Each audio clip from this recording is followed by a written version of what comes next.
Me da mucho placer estar con ustedes en esta tarde, compartiendo con los distintos oyentes. Mi nombre es Javier Aldair Escobar Morales, estudiante de la carrera de Ingeniería en Sistemas, y tengo el honor de refrescarles un poco sobre la historia y cultura de nuestro país. Hablaremos un poco sobre la sociedad pipil en la historia de El Salvador.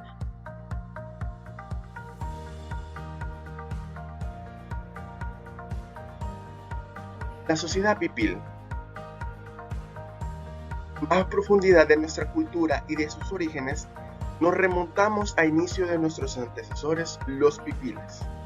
La sociedad pipil representa una etnia indígena salvadoreña ubicada en el occidente del país, específicamente en la región de Cuscatlán, cuya lengua natal es el náhuatl o pipil, significado de noble o señor. Aclarando, y es muy importante hacer énfasis, que este era una rama de la civilización tolteca.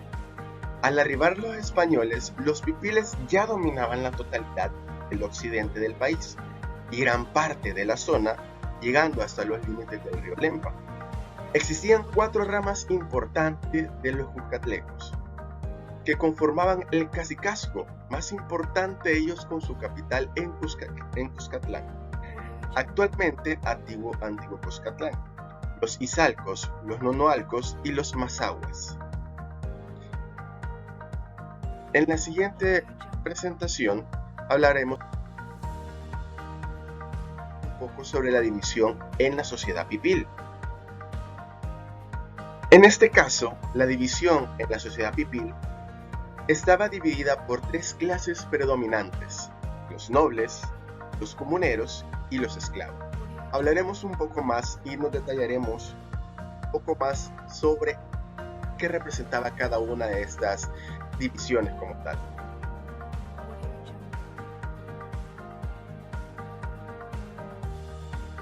Tenemos nobles, comuneros y plebeyos, como habíamos mencionado anteriormente. Nos enfocaremos en los nobles. Los nobles estaban ocupados por guerreros, sacerdotes y políticos de altos rangos, tales como gobernantes de la provincia tributaria y provincias principales. De igual forma, estuvo conformado por el jefe de los ejércitos, cuyo cargo solo podía ser ostentado por el príncipe. Los sacerdotes, quienes vivían en templos y portando trajes especiales, tomaban partes importantes en los preparativos asociados a los rituales, ceremonias, y los cuales podían resultar muy diversos y variantes en matrimonios, así como sacrificios humanos, para los cuales en la mayoría de los casos recurrían en los prisioneros de guerra. Eso solamente para el caso de los nobles. Ahora, dividiéndonos o cambiando de estatus, tenemos los comuneros. Los comuneros eran una clase social de forma análoga. Se compararía hoy en día con la clase media, estrato social conformado en esencia por los mercenarios, cuya cotidianidad estaba caracterizada por actividades de diferentes índoles, como mercantil, trueques o basados en la caza o en la pesca. Así también, de igual forma, estos practicaban la agricultura asociada en los últimos casos en la siembra de tomates, hortalizas, legumbres, tubérculos, entre otros, y de tejido o elemento relacionado con el área textil, como el algodón, cuyo valor comercial resultaba muy atractivo y muy elevado para los diferentes tipos que llegaban a visualizar diferentes prendas. También, pasándonos a la otro tipo de estatus social, tenemos los plebeyos. A diferencia de los mencionados, estos se representaban como esclavos, caracterizados en esencia por la supresión de sus libertades, además de beneficios o prendas algunas. En el caso de los pipiles, dicha clase también denominaba el vallaje o los plebeyazos. gozaban de ciertos beneficios, entre los que cuentan poder contraer nupcias, tener propiedades o bienes representados, bien sea por la vivienda e inclusive por la extensión del terreno. Eran condenados a ser parte de tal clase social, a mostrarse de manera negativa, o bien en casarse, o bien en trabajar en la tierra, o bien incluirse a recuperar su libertad una vez corregido los comportamientos de negocio. Esto tenemos con los diferentes estatus sociales que se está representando. Ahora vamos a hablar un poco más sobre la división social que manejaba, como se representa en esta slate. Tenemos que se representaban como el halak unik, que era el máximo nivel que estos podían tener de los nobles. De ahí se derivaba a los sacerdotes, ya de ahí se derivaba en los nobles, pueblo, que era que habíamos mencionado anteriormente, y como comuneros, y por último nivel teníamos los esclavos.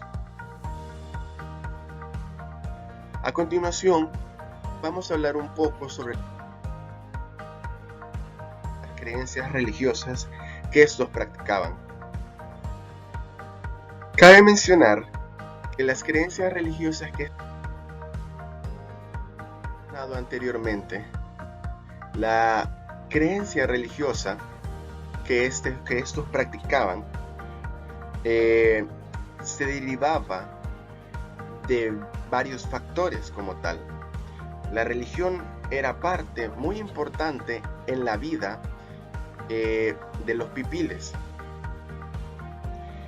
Los pobladores de estos señoríos, o más bien la religión oficial de estos señorías, tenía en sus orígenes la cultura tolteca. Era una religión politeísta o de muchos dioses. En cada pueblo, las imágenes o estatuas de los dioses estaban ubicadas en unas casas largas y angostas, ubicadas sobre una plataforma ceremonial. Cabe recalcar de que la sociedad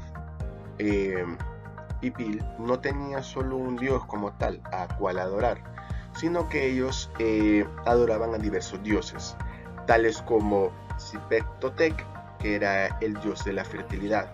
Tenemos a Quetzalcóatl, creador de la tierra y líder de los dioses.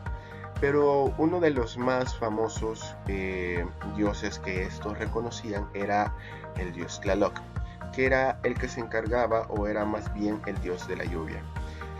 También teníamos Tecatlipoca, que era representaba la destrucción y la noche como tal. Adicional a esto, vamos a pasarnos a hablar un poco más sobre la economía y la política de la sociedad pipil.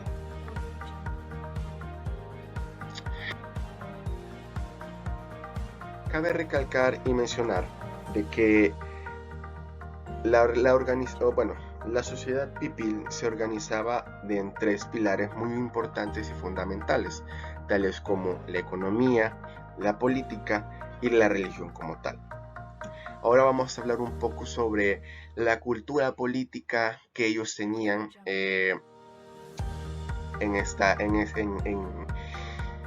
como sociedad como tal.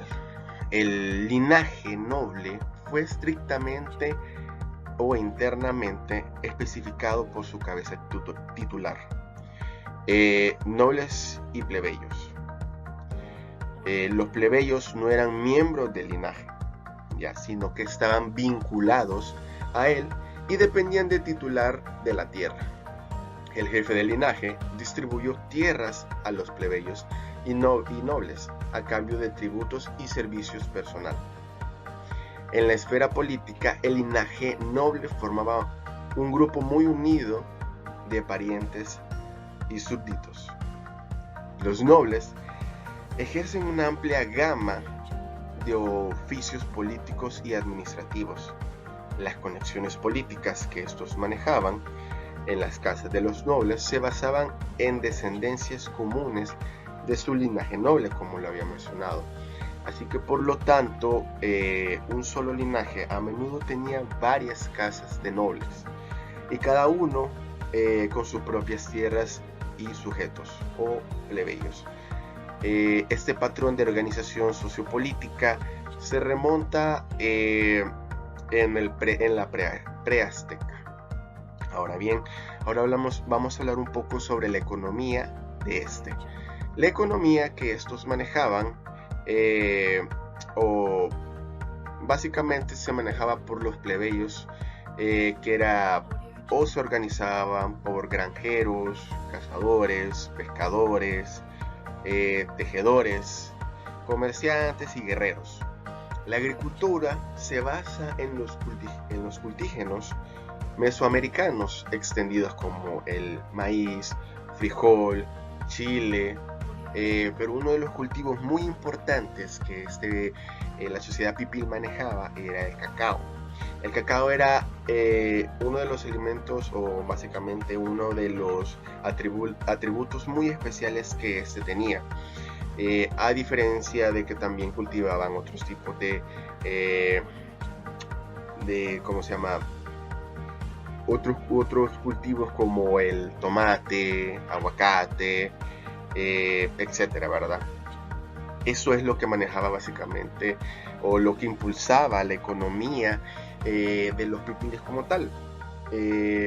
Esto es básicamente un poco de lo que le quería comunicar el día de ahora, expresando un poco más sobre la sociedad pipil, cómo se conformaba, cuáles eran los objetivos principales, o más bien cómo se organizaban ellos como sociedad. Eso es lo que tenía el día de ahora para ustedes. Más que nada agradecerles por la atención prestada. Gracias.